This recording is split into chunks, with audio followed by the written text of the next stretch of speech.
Hey guys, John TheMorgile here, checking in for a new Flat Earth video for you. I hope you do enjoy it. This video today is going to be brought to you by the GoFundMe page that I just set up, trying to get out of the hotel trap and into a permanent residence. So I'll put a link in the description box below. If you're interested, check that out. All right, enjoy. As a veteran in the battle for the static plane truth, experience has proven that one of the best weapons in the Flat Earthers' arsenal is simple: the physical geometry of the world. Whenever taking aim to make a case for the stationary plane Earth in a skirmish with another force, hostile or otherwise, they will typically lead the discussion into some abstract theoretical area like the heavenly luminaries or images from NASA. The fact of the matter is, the shape of the world is not measured by gazing into the heavens or arguing about pictures of the world from the lying Freemasons of NASA. Ergo, such arguments like the sun and moon appear to be spheres, therefore the world must also be a sphere, doesn't hold water whatsoever. The dimensions of the heavenly luminaries simply don't apply to the world. The only reason they ever seemed to apply here on the ground was because the standard paradigm brainwashes all children that the night sky is filled with giant physical spheres, some of which are potential terra firma destinations. Even if the sun and moon are indeed spheres, which remains to be proven one way or another, the dimensions of these heavenly luminaries simply don't apply to the physical world. In order to prove the world's sphericity or lack thereof, we must measure for curvature here on the ground, not study the mysterious sources of light and intrigue which appear in the sky, yet remain perpetually beyond our reach. The professional liars at NASA and other so-called space agencies were chartered for the sole purpose of furthering the deception that leads us to believe that our world has been completely explored. The ancients were far from wise in their uniform description of the world, the heavens and the underworld, and the institution of science with a capital S is the supreme authority of truth in this world, as opposed to a process of logical discernment, science that is. The logic behind the claim, or the so-called logic that is, the sun and the moon appear to be spherical, therefore the world must also be spherical, is tantamount to the so-called logic behind the statement, tennis balls are spherical, therefore tennis courts must also be spherical too. Instead of measuring a tennis court for curvature, or lack thereof, we can just observe dozens or even hundreds of tennis balls, all of which are perfect spheres, proving, by this logic of many a glober, conclusively proving that the tennis court is clearly a sphere too. Case closed. Of course, this is beyond ridiculous, as one would obviously observe and measure the tennis court to establish whether or not the tennis court is a sphere, which of course it is not. I'd be lying if I said I hate to say it, so it brings me great satisfaction, as a connoisseur of all things ironic and darkly humorous, to point out this is exactly the argument used by globers in regards to the sun or the moon's sphericity somehow transitively applying to the physical world here on the ground in reality. The fact of the matter is, we must measure the Earth. The literal etymological meaning of the word geometry is measure the Earth, and we must do so in order to determine its rotundity or lack thereof.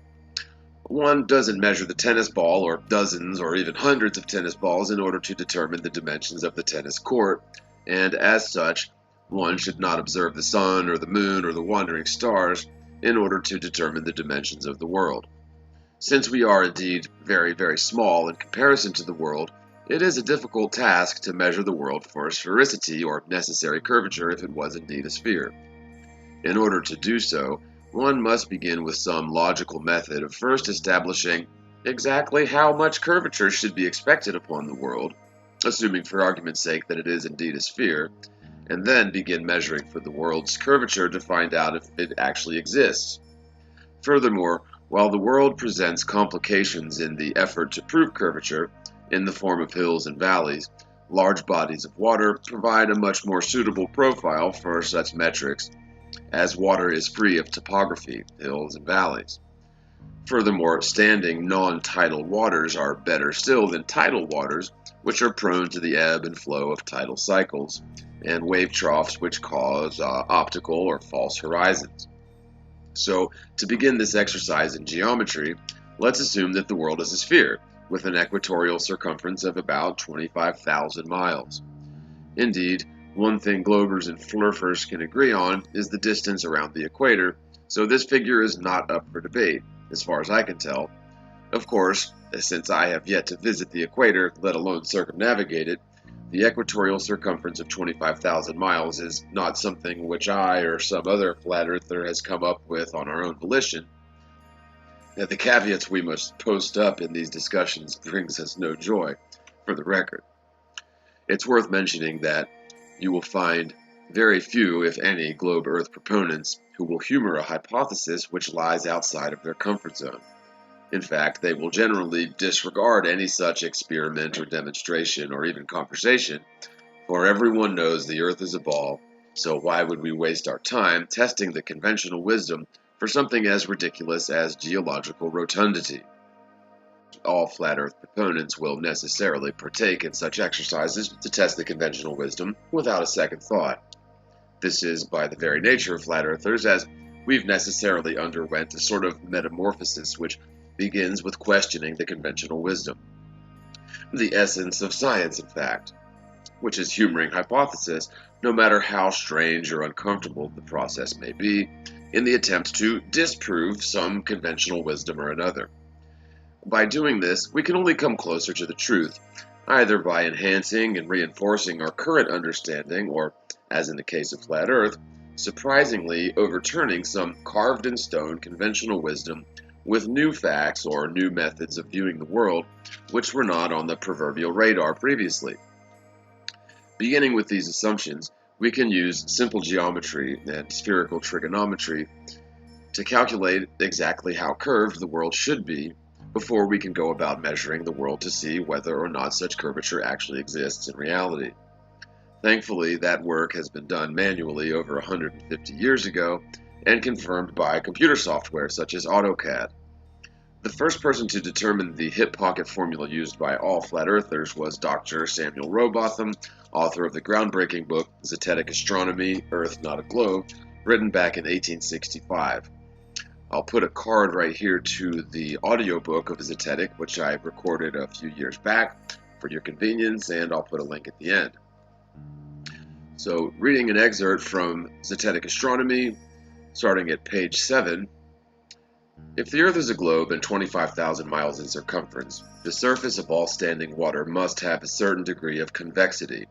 Every part must be an arc of a circle, curvating from the summit at the rate of 8 inches per mile multiplied by the square of the distance. This may be sufficiently understood. The following quotation is given from Encyclopedia Britannica, Leveling. If a line which crosses the plumb line at right angles be continued for any considerable length, it will rise above the Earth's surface, the Earth being globular, and this rising will be as the square of the distance to which the said right line is produced. That is to say, it is raised 8 inches very nearly above the Earth's surface at 1 mile's distance, 4 times as much, or 32 inches, at the distance of 2 miles, 9 times as much, or 72 inches, at the distance of 3 miles. This is owing to the globular figure of the Earth, and this rising is the difference between the true and apparent levels, the curve of the Earth being the true level, and the tangent to it the apparent level. Looking at figure 1, let ED be a small portion of the Earth's circumference, whose center of curvature is point A, and consequently all the points of this arc will be on a level. But a tangent, BC, meeting the vertical line AD and C, will be the apparent level at the point B, and therefore DC is the difference between the apparent and the true level at the point B. The distance CD must be deducted from the observed height to have the true difference of level, or the differences between the distances of 2 points from the surface of the Earth or from the center of curvature A. But we shall afterwards see how this correction may be avoided altogether in certain cases. To find an expression for CD, we have Euclid, third book, 36 Prop, which proves that BC squared equals CD times 2AD times CD. But since in all cases of leveling, CD is exceedingly small compared with 2AD, we may safely neglect CD squared, and then BC squared equals 2AD times CD, or CD equals BC times 2 divided by 2AD. Hence, the depression of the true level is equal to the square of the distance divided by twice the radius of the curvature of the Earth.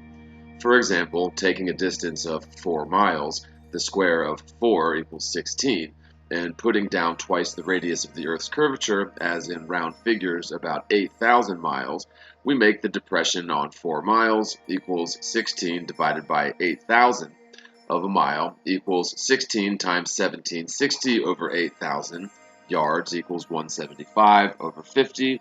Yards equals 528 over 50 feet, or rather, better than 10 1/4 feet.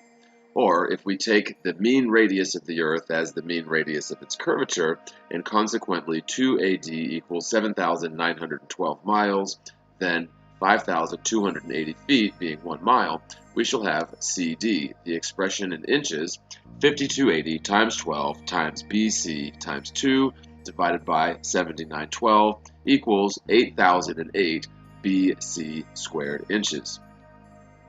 The preceding remarks suppose the visual ray, CB, to be a straight line, whereas on account of the unequal densities of the air at different distances from the Earth, the rays of light are incurvated by refraction. The effect of this is to lessen the difference between the true and apparent levels, but in such an extremely variable and uncertain manner that if any constant or fixed allowance is made for it in formula or in tables, it will often lead to a greater error than what it was intended to obviate. For though the refraction may, at a mean, compensate for about 1/7 of the curvature of the Earth, it sometimes exceeds 1/5, and at other times doesn't amount to 1/15. We have, therefore, made no allowance for refraction in the foregone formula. If the Earth is a globe, there cannot be a question that, however irregular the land may be in form, the water must have a convex surface, and as the difference between the true and apparent level or the degree of curvature would be 8 inches in 1 mile, and in every succeeding mile 8 inches multiplied by the square of the distance, there can be no difficulty in detecting either its actual existence or proportion. Experiments made upon the sea have been objected to on account of its constantly changing altitude and the existence of banks and channels, which produce a crowding of the waters, currents, and other irregularities. Okay, so ending the excerpt from Zetetic Astronomy. Assuming the world is a ball with a circumference of about 25,000 miles, or a spherical radius of about 4,000 miles, we should expect to see a specific amount of vertical descent due to curvature, especially over bodies of water, where topography won't obstruct the line of sight. In other words, as an object moves away from you, the observer, it should drop lower in proportion with the distance gained at a given rate, assuming the world is a ball, of course.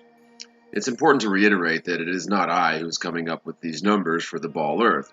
Such things can be found in any textbook pertaining to geological dimensions. The claim regarding the equator being about 25,000 miles long is not a claim of my own, but a figure which can be agreed upon by all sides of this argument. The only reason I'm mentioning such caveats in point is because I've had several people argue that it could be that my numbers are wrong, and how do I know the circumference of the world is 25,000 miles? Face and palm. Ugh. The truth is, I don't know the circumference is 25,000 miles around. I've never circumnavigated the world, but all sources from Gerardus Mercator of map fame to NASA and every textbook ever written on the topic purport the world as having a 25,000 mile spherical circumference, which is the figure that we'll go with as our base metric to prove. Assuming the Earth is a ball, it would necessarily display a specific amount of vertical descent due to curvature, which should be measurable and demonstrable. In fact, it should be obvious, were it indeed the truth. Every science class in the world would be performing generic experiments to prove it. As an observer gains distance from some large object like a lighthouse or a skyscraper or a mountain peak, such objects should physically decrease their elevation relative to that observer. At a given point, the Earth's curvature would obscure the tip-top of such distant objects. If such objects can be seen with the naked eye or with the aid of a telescope, then we have very good evidence to add to the never-ending pile of evidence against the ball Earth theory. This is not something where emotions can get in the way of our endeavor.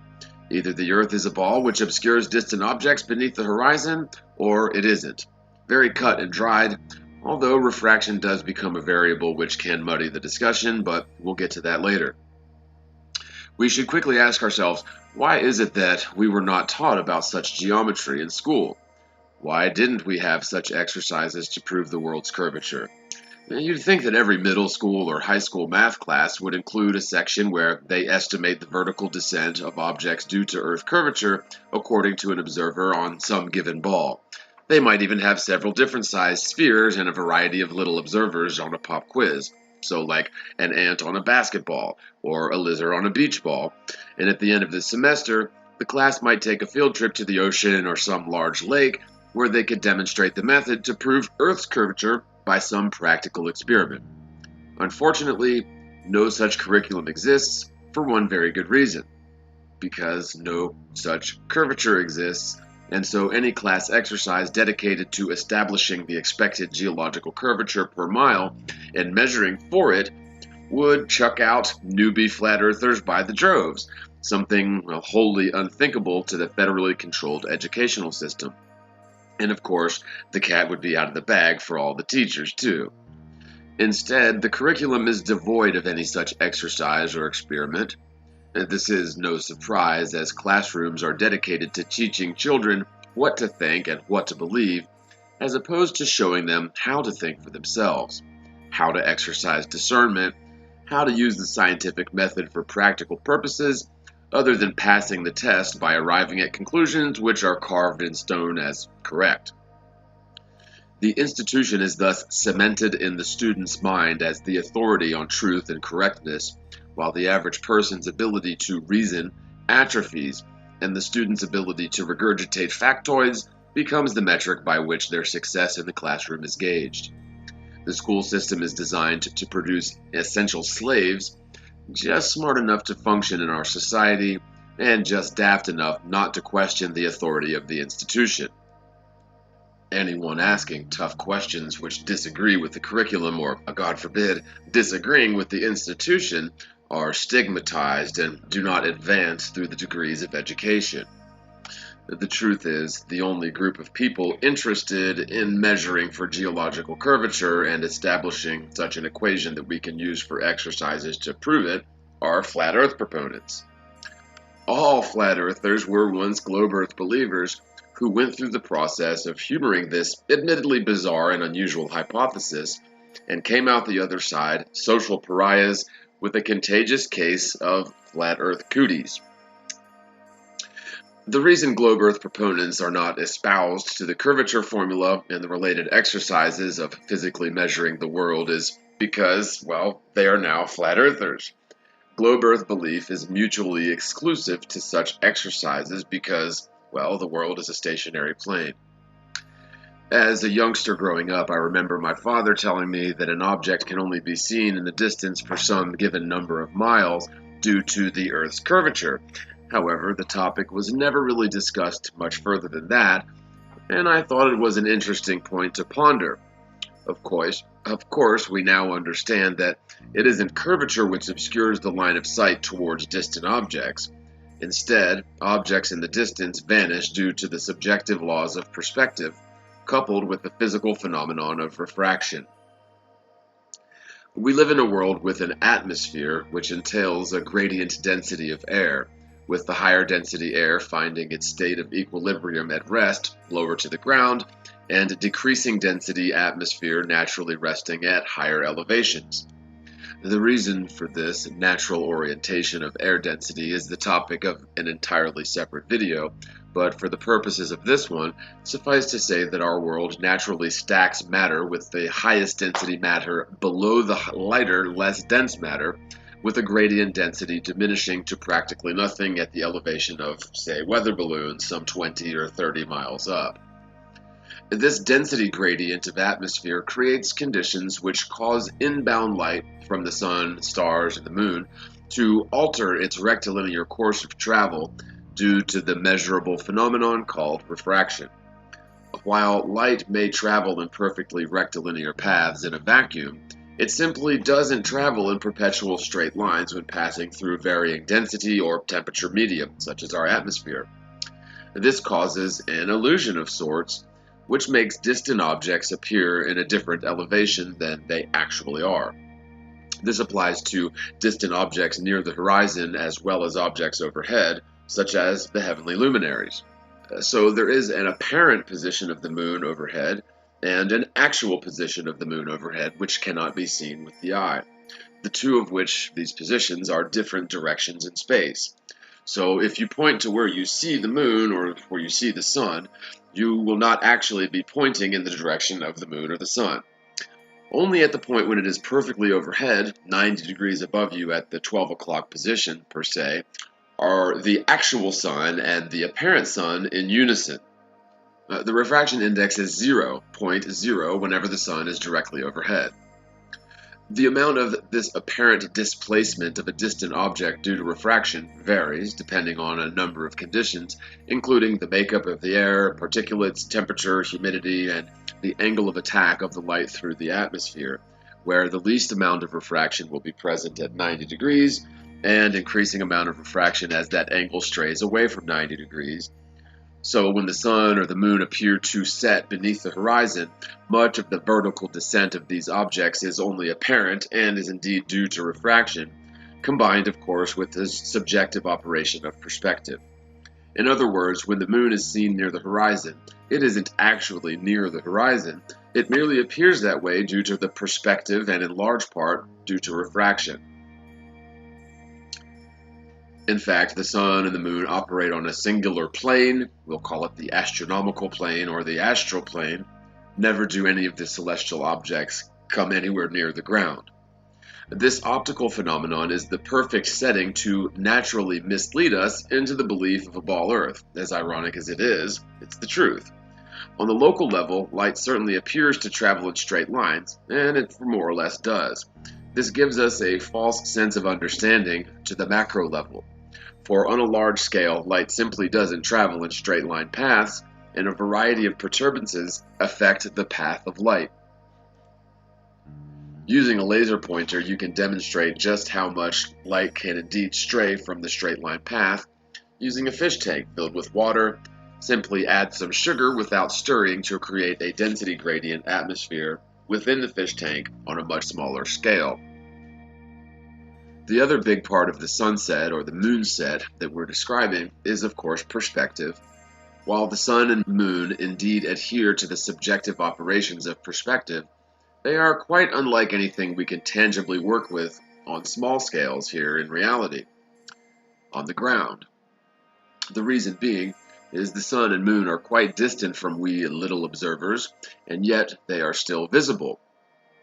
Estimates have it that the sun and moon are approximately 3,500 miles in altitude in the flat Earth paradigm, with a diameter of about 35 miles each. These figures were gleaned using the same method as Eratosthenes, who around 300 BC is credited with being the first person to estimate the circumference of the ball Earth. Using the same method as Eratosthenes, which entails a clever application of the Pythagorean theorem, flat Earth proponents have come to these numbers. Although I don't necessarily agree with them per se, we'll use them just for the purpose of this video in describing how the operations of perspective apply to the sun and moon quite differently than anything else we can possibly find in reality. So assuming these figures, again, 3,500 miles give or take distance to the sun and moon, 35-mile diameter of the sun and moon, assuming these figures are something close to correct, which I do believe is quite possible, that they are actually close to the actual size and distance, that is, if the sun and moon are physical objects at all, then we cannot liken the sun and moon to any other object found in nature. I mean, think about it. Can you remember observing any object that is 30 miles in diameter? Can you remember observing any object that is some 3,500 miles away? That would be like viewing an object when you're standing in Virginia, viewing an object that's somewhere in California. I mean, or past California, right? It's unheard of. It's unthinkable. Of course, then the answer to both questions would be no, and so we have unique objects indeed in terms of the sun and the moon. As such large and distant objects move away from us, they are not going to apparently diminish in angular size by a very large factor when compared to objects like birds or planes as they fly away from us in the sky. Again, we're dealing with objects which are possibly 35 miles in diameter, some 3,000 miles in altitude. As the sun is only traversing about 6,000 miles from the time that it's overhead to the time that it sets, the angular size diminishment would be minimal, as we're dealing with a very large object which is a great distance away. Furthermore, any apparent diminishment in its angular size that we might see in a vacuum environment, the atmosphere indeed behaves as a bit of a lens, which seems to have the effect of magnifying these distant objects. So as the sun gains distance from the observer, any apparent diminishment in its angular size would be canceled out by this magnification effect from the atmosphere, adding to the perfect environment the world appears to be for deceiving people. It's almost as if the world was created as the perfect place to trick people into believing that they live on a ball. The operations of perspective dictate that an object above your line of sight will appear to drop lower towards your line of sight as distance is gained, with the center point being the horizon or the vanishing point. At a sufficient distance, the atmosphere itself behaves as a sort of convex lens through which we observe all the heavenly luminaries. The atmospheric lens is subjective to each observer and varies from day to day, depending on a number of factors mentioned previously. The lens of the atmosphere doesn't affect local objects to a great extent, but at great distances, it indeed drastically affects the apparent position and the size of objects such as the sun or the moon. If you've ever observed clouds which fill the sky straight to the horizon, you'll notice that the clouds overhead are certainly at a similar altitude as distant clouds which appear near the horizon. Now, we know, of course, that the clouds near the horizon are not actually near the ground. This is purely an optical phenomenon, which is caused by, again, the operation of perspective as well as refraction. In a sense, the clouds are behaving similar to the sun or the moon, as they are beholden to these two factors as they set. Were it not for the atmosphere refracting and magnifying the light, the clouds near the horizon might appear much higher in the sky and much smaller. The distant clouds near the horizon appear to meet with the ground because perspective dictates they will apparently drop lower and lower proportionally with distance from the observer, and I submit the refraction of the inbound light from the clouds causes their apparent position to drop even lower than their actual position. We know full well that the clouds are nowhere near the ground and certainly not passing through the horizon, but due to these conditions, we are given a natural optical illusion of just that. Of course, the sun and the moon are far larger and far more distant than clouds, and so they are in a bit of a league of their own. However, we can gain a better understanding of how perspective and refraction can affect the light from the celestial objects, which exist completely outside the medium of the atmosphere, rendering them as something altogether foreign and unique to our eye. The primary point to glean from all that was the fact that our eyes, while they serve us well on the local level, can be tricked by optical illusions, especially when dealing with heavenly luminaries. They exist and operate on a single plane, if they are physical objects at all. However, optical illusions trick us into believing that they rise in the east and set in the west. In truth, the only reason they rise and set is because of perspective and refraction. Even if the sun and moon are physical objects, which they very well may be, their dimensions prove exactly nothing about the shape and nature of the physical world. So getting back on point to the matter at hand, the expected amount of curvature on the ball Earth should be 8 inches of vertical descent per mile squared. For every mile that an object is distant from the observer, it should vertically descend 8 inches multiplied by the mile squared. Take a look at this chart for a better understanding of this expected exponential vertical descent of distant objects due to geological curvature. This was first published and taught by Dr. Robotham, again the author of Zetetic Astronomy, in 1865, and was confirmed by modern flat Earth proponents using software like AutoCAD. In all the years that we spend in school, be it the standard K through 12 or even college, the ball Earth is preached as gospel, but never will you find curriculum which teaches one how you might go about proving the Earth's sphericity by estimating what amount of curvature we should expect, let alone how we should go about proving it. Why is it that flat Earth proponents are the ones who have espoused such ventures in basic geometry? The reason is simple. Of course, the Earth doesn't have such curvature, for it is a plane, not a sphere. The only curvature we find is that of light waves, or light rays, which simply do not travel in straight line paths as one might assume. This error begins with Eratosthenes, who, again around 300 BC, estimated the Earth's circumference by observations of the Sun, using spherical trigonometry to conclude the figures we use more or less to this very day. The truth is, Eratosthenes assumed the light traveling from the Sun to the ground was following a straight line path. His brilliance as an astronomer and mathematician are only equaled by his ignorance of refraction, which wouldn't even be discovered until about 1500 years later, according to conventional history. So it wasn't the world curving beneath rectilinear light waves, but instead light waves curving over a planar world. Either way, his numbers work, although the conclusions gleaned therein are a world apart. Eratosthenes conducted a demonstration wherein observations of the Sun at two different points, Syene and Alexandria, give data which was plugged into a formula which relied upon an assumption. That assumption being that the Earth was a ball, and that light always travels in straight lines. We can, however, take the same data, being the elevation angle of the Sun at these two given locations at the same time during the equinox, and assume a flat Earth with a local Sun, and glean a completely different answer. Both of these answers are mathematically correct, however, both of them cannot be true, of course. If we assume the Earth is a ball and the Sun is some 100 million miles away, as proclaimed in the standard paradigm, then Eratosthenes' method can be used to estimate the size of the ball Earth. On the other hand, if we assume the world is a plane, then Eratosthenes' method can be used to estimate the size and distance of the Sun and the Moon.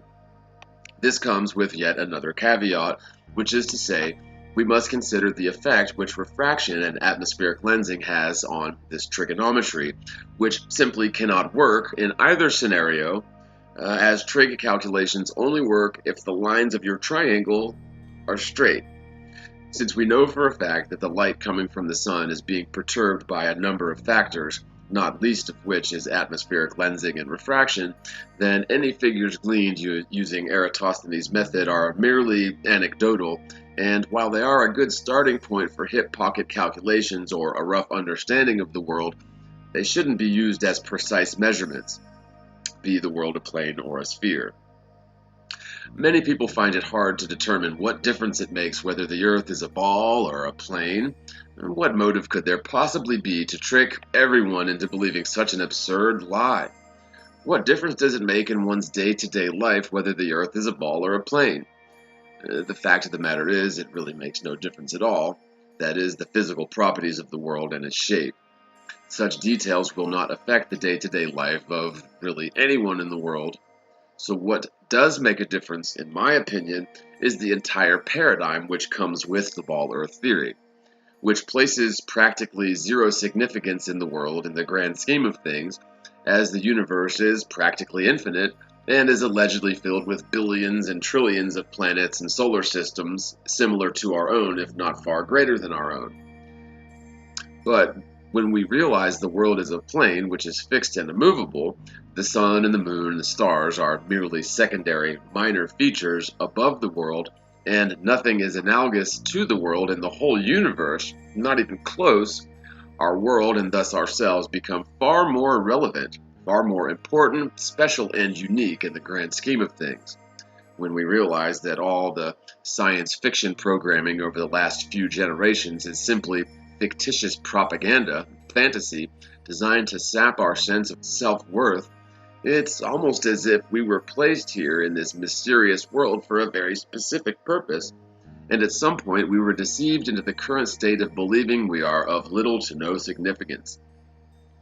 Infinite space theory attempts to sever our connection and understanding of ourselves and thus of our Creator, and our entire lives become insignificant in the vast infinitude of everything. Our curious and pioneering spirit is for naught, it would seem, as there is simply no chance anyone will ever leave the physical reality confined to this world. NASA and the belief in other terra firma worlds in the sky becomes laughable fantasy, and the sublime preciousness of life and love come into focus with the realization of the flat earth truth.